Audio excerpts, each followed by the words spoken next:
नमस्कार। निवेश की बातें तो हम सब करते हैं, लेकिन जब खुद के पैसे लगाने होते हैं ना, तो दिमाग में एक ही सवाल आता है, आखिर शुरू करें तो करें कहां से। ये समझना कि कौन सा निवेश हमारे लिए सही है, अक्सर काफी कंफ्यूजिंग हो सकता है। म्यूचुअल फंड में जाएं या फिर सोना खरीदें, रियल एस्टेट या सीधे स्टॉक्स में कूद जाएं। इतने सारे ऑप्शन हैं, तो चलिए आज ना इस पूरी पहेली को सुलझाते हैं एकदम सिंपल और प्रैक्टिकल तरीके से, ताकि हम सिर्फ पैसा बचाएं नहीं बल्कि सच में वेल्थ बना सकें। ठीक है, तो चलिए शुरू करते हैं। सबसे पहले हम बात करेंगे सबसे सेफ ऑप्शंस की, मतलब वो ऑप्शंस जो किसी भी इन्वेस्टमेंट पोर्टफोलियो की एक मजबूत नींव होते हैं।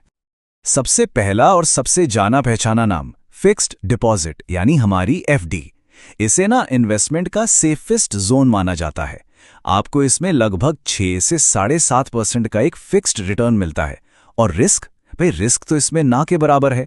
और सबसे बड़ी बात है इसकी लिक्विडिटी, मतलब जब भी जरूरत पड़े आप अपना पैसा आसानी से निकाल सकते हैं।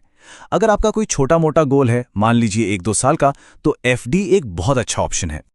अच्छा, अब मान लीजिए कि आपको एफडी से बस थोड़ा सा ज्यादा रिटर्न चाहिए, लेकिन रिस्क भी ज्यादा नहीं लेना, तो फिर आपके लिए डेट फंड्स या बॉन्ड्स एक जबरदस्त विकल्प हो सकते हैं।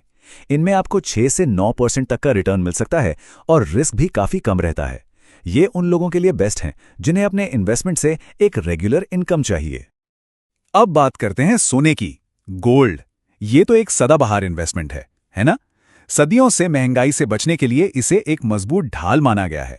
और जानते हैं, आजकल इसे और भी स्मार्ट तरीके से इन्वेस्ट करने का ऑप्शन है, सोवरन गोल्ड बॉन्ड्स यानी एसजीबीज। इसमें आपको सोने की कीमत बढ़ने का फायदा तो मिलता ही है, साथ में सरकार की तरफ से ऊपर से ब्याज भी मिलता है, मतलब डबल फायदा। चलिए अब सेफ जोन से थोड़ा आगे बढ़ते हैं और इन्वेस्टमेंट पिरामिड के बीच वाले हिस्से में चलते हैं। यहां वो ऑप्शंस हैं जो सेफ्टी और ग्रोथ के बीच एक बढ़िया बैलेंस बनाते हैं। यहां सबसे पहले आता है नेशनल पेंशन सिस्टम यानी एनपीएस। जैसा कि नाम से ही पता चल रहा है, ये खास तौर पर रिटायरमेंट प्लानिंग के लिए बनाया गया है। इसमें आपका पैसा 2 जगह लगता है, थोड़ा इक्विटी में यानी कंपनियों के शेयर्स में, और थोड़ा डेट में यानी सेफ बॉन्ड्स में। इस मिक्स की वजह से आपको 8 से 10% तक का अच्छा रिटर्न मिल सकता है। और इसकी सबसे बड़ी खासियत, इसमें मिलने वाले टैक्स बेनिफिट्स, जो इसे लंबे समय के लिए एक बहुत ही स्मार्ट चॉइस बनाते हैं। अब आते हैं म्यूचुअल फंड्स पर। देखिए, अगर आप स्टॉक मार्केट की ग्रोथ का फायदा तो लेना चाहते हैं, लेकिन खुद से शेयर चुनने का सिरदर्द नहीं पालना चाहते, तो म्यूचुअल फंड्स आपके लिए ही हैं। इसमें होता क्या है कि प्रोफेशनल फंड मैनेजर्स होते हैं जो आपके पैसे को अलग अलग अच्छी कंपनियों के स्टॉक्स और बॉन्ड्स में लगाते हैं। इससे आपका रिस्क भी बढ़ जाता है और आपको 8 से 14% तक का रिटर्न मिल सकता है। इसी कैटेगरी में एक और बहुत पॉपुलर ऑप्शन है इंडेक्स फंड्स और ईटीएफ्स। ये एक तरह के पैसिव इन्वेस्टमेंट्स हैं। इसका मतलब यह है कि फंड मैनेजर दिमाग नहीं लगाते कि कौन सा स्टॉक खरीदें, बल्कि वो सीधे सीधे पूरे मार्केट इंडेक्स जैसे निफ्टी 50 या सेंसेक्स की ही नकल करते हैं। और क्योंकि इसमें ज्यादा रिसर्च नहीं लगती, इनकी कॉस्ट बहुत कम होती है। और यही कम कॉस्ट इन्हें लंबी अवधि में वेल्थ बनाने का एक बहुत ही पावरफुल तरीका बना देती है। अगला ऑप्शन है हमारा सबका पसंदीदा रियल एस्टेट। प्रॉपर्टी में पैसा लगाना हमेशा से एक भरोसेमंद चॉइस रहा है। आपको रेंट से एक स्टेबल इनकम भी मिलती है और वक्त के साथ प्रॉपर्टी की कीमत भी बढ़ती है। लेकिन इसमें एक बड़ा लेकिन है, इसकी लिक्विडिटी बहुत कम होती है। मतलब अगर आपको अचानक पैसों की जरूरत पड़ जाए तो आप घर या जमीन रातों रात नहीं बेच सकते। इसलिए रियल एस्टेट तभी अच्छा है जब आपका प्लान कम से कम 7 साल या उससे ज्यादा का हो। तो अब तक हमने सेफ और मीडियम रिस्क वाले रास्ते देख लिए। अब हम पिरामिड के टॉप पर पहुंच गए हैं। ये वो इलाका है जहां रिस्क सबसे ज्यादा है, लेकिन अगर आपकी किस्मत और रिसर्च ने साथ दिया तो रिवॉर्ड भी सबसे तगड़ा यही मिलता है। इस कैटेगरी का किंग है डायरेक्ट इक्विटी, यानी सीधे सीधे कंपनियों के शेयर्स खरीदना। हाँ, ये सबसे ज्यादा रिवॉर्डिंग हो सकता है, पर यह सबसे ज्यादा मुश्किल भी है। अगर आपने सही कंपनियां चुन ली और सब्र रखा तो 12 से 18% या उससे भी कहीं कहीं ज्यादा का रिटर्न मिल सकता है। लेकिन यहां एक बात गांठ बांध लीजिए, सफलता के लिए गहरी रिसर्च और बहुत सारा धैर्य, ये दोनों चीजें बहुत जरूरी हैं। और आखिर में ये उन लोगों के लिए है जिनका रिस्क लेने का जिगरा बहुत बड़ा है, क्रिप्टो और स्टार्टअप्स। यहां 15 से 30% या उससे भी ज्यादा रिटर्न की बातें होती हैं, लेकिन यह समझना बहुत जरूरी है कि जितना ऊंचा रिटर्न उतना ही ऊंचा रिस्क। यहां आपका पैसा जीरो भी हो सकता है। इसलिए ये आपके पूरे पोर्टफोलियो का एक बहुत ही छोटा हिस्सा होना चाहिए। ठीक है, तो हमने काफ़ी सारे ऑप्शंस पर बात कर ली, low risk, medium risk, high risk. अब इन सबको एक साथ एक ही फ्रेम में देखते हैं ताकि आसानी से तुलना हो सके और अपने लिए सही फैसला लिया जा सके। इस टेबल पर एक नज़र डालिए, सारे ऑप्शन एक साथ हैं।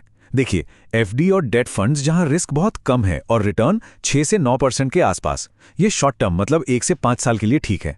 फिर गोल्ड और एनपीएस आते हैं जहां रिस्क थोड़ा बढ़कर कम से मॉडरेट हो जाता है, पर ये आपको लंबी अवधि में सेफ्टी के साथ ग्रोथ भी देते हैं।